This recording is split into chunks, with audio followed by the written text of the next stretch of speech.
Okay guys, here it is. This is my final pack shakedown after hiking 242 miles on the Appalachian Trail. This is going to be my final shakedown of all the items I'll be taking with me on the Appalachian Trail in 2025. So what I wanted to do is show the update and just kind of go through all the items in detail.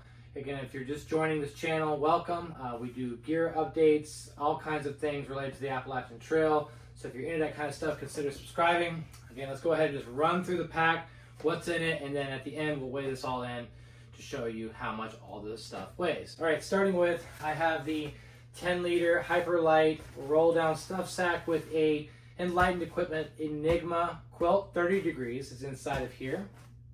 This next item is going to be the HYPERLITE Unbound 2 tent. I do have some miscellaneous stakes. I'm not going to go through that in today's video, but stake bag is inside of there.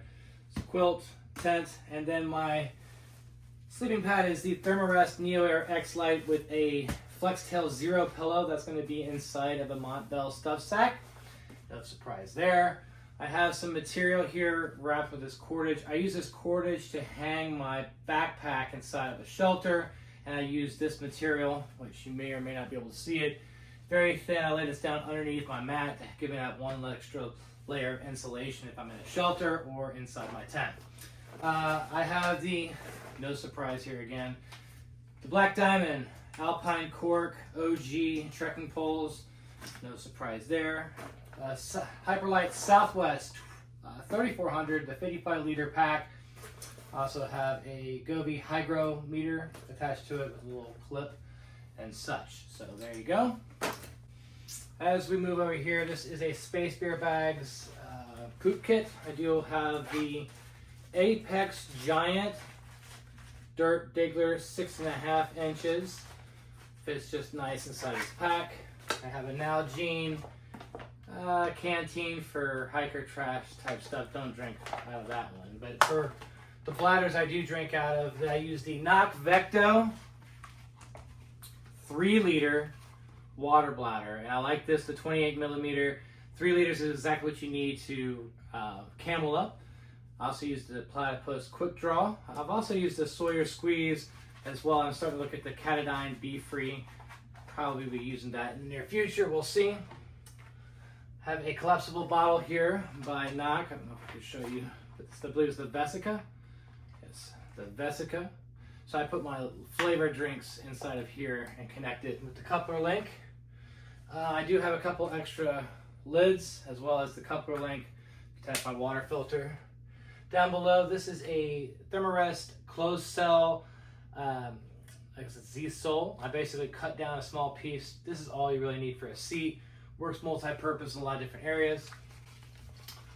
Alright, so as I start moving over here, I guess I've grown into my cook system. My bear bag is from Hilltop Packs. This is a D50T material. They can customize it with any logo or color, whatever you like. That's my bear bag. Toke's polished spoon. And then I have a bear bag Z-line as well as a carabiner inside there. I do have the dog bone by Apex Giant. Down below here, this is the HYPERLITE rehydration pack. And that is the, I believe it's a Sea to Summit. I think it's the Extreme Tumbler, X Tumbler. Love that for coffees and so forth. Use the HYPERLITE rehydration pack to rehydrate my meals. Down below, this is a Fossil bowl. This actually turns into a bowl as you see here. By clipping it like this, you get the idea. So sharing is caring, right? You can also decorate the outside with stickers and such as you see fit. I have a light load towel as well as a little scrubby. Use that to clean out my Toke's 750. I like that because the fuel will fit inside of it, but also, check that out. I don't use the BRS anymore. I use the Pocket Rocket Deluxe. I'll tell you why. The reason why I love this stove so much is because of the piezo lighter. Basically, electric lighter will almost 100% of the time just turns right on. I've never had any issues with this stove. The BRS was just eating up way too much fuel for me, and I'm just over that stove as a whole. So I take the weight penalty and that works out just great. Again, everything fits inside. I have the Light AF Dyneema bag to put that all in. Down below, you see this organization sheet against the D50T material. I think it's D50T. Again, customize it with any logo and from Hilltop Packs. Check that out. Definitely recommend it. It's great for organization, so when you're at camp, you don't lose all your items.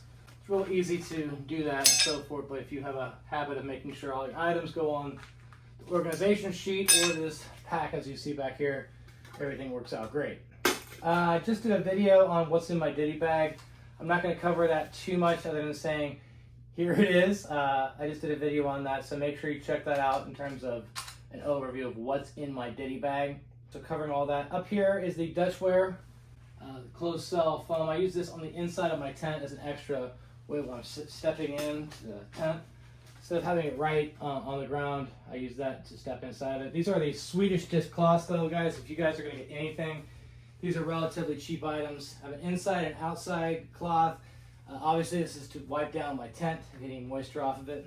I have a modal, MODL strap. You can call it infinity straps. I use this to cinch things down on my pack. I believe I also have another one here from FlexTail, another strap to help strap things down. Glacial Gear, foldable hat. I love this. This is such a great hat. I'm not worried about it losing form, easy to wash, so forth. Use darn tough socks as well as Injinjis, especially when I know my feet are gonna get wet. Extra pair of socks. Do have gaiters here from Ultra. I do have the Lone Peak 9s as you see below. I do get the brown ones. I just traded in my gray ones. Got the brown ones now. Those are great. As far as my mid layer goes, I've been using, actually activewear I should say. This is a Fayette Chill Rouse. Loving that. I've also been using the SQUAK it's called a microgrid hoodie by SQUAK. Excellent piece of gear as well. I'll put a video out on that. This is as the temperatures get warmer, I'm using more lighter stuff. Extra pair of underwear, merino wool, long sleeve shirt, and an extra pair of Reed microgrid pants. So this is basically what I sleep in for the most part, is this stuff right here. That's my sleep kit. And a blaze orange beanie as you see here. As far as my activewear goes on trail, I've been using the Senshi Ren. This is the 60 Alpha Direct material, as well as Copperfield pants by Light and Equipment for wind pants. So I just basically put this over any of these items if I need an extra layer of warmth or if I'm hiking. Works out great. I traded in the Fayette Chill Sun Hoodie for a crew. I wore this when it was cooler, but I like this because it's more breathable. Capilene long sleeve shirt versus the sun shirt. I might get back in that later, but I don't know. Patagonia Traveler pants. These are awesome. Awesome material, very breathable. Helps with water too if you're getting in areas with that. Merino wool buff. The North Face Hyper Air Gore-Tex rain jacket. Love that. And the Ventano. This is going to be the synthetic jacket by Mountain Hardwear. So here it is, guys. This is pretty much my whole rundown, my kit. Let's go ahead and weigh all this in. Okay, I've got everything packed up, including the fuel and the food, but no water. So everything we saw in the video is packed inside of this pack. Let's go ahead and weigh it in. Let's see what we got here. So, weigh this out. Ready?